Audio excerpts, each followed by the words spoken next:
Another very common question we get about the G-Force glass scratch removal system is how much should I charge for scratch removal?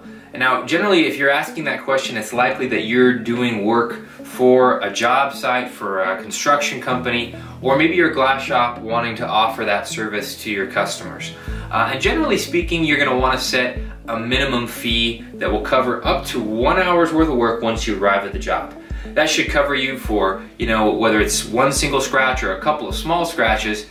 And then by doing that and having an hourly rate beyond that minimum fee, then that covers you for situations where the customer might call you and tell you, hey, I've got one scratch. You arrive at the job site and there's 15 scratches.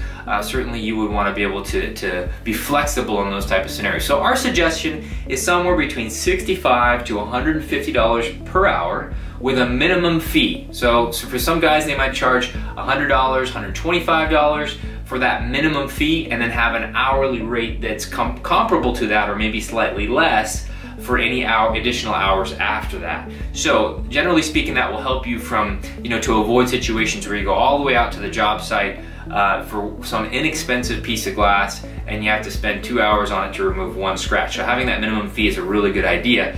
And the idea of having it per hour, again, is that there are a lot of situations where you may get calls where you may be told that it's 1 or 2 small scratches and then you realize that it's a lot more work than that. So having an hourly rate will be appropriate and will help prepare your customers for what's involved in doing extensive glass scratch removal if that were to become the case.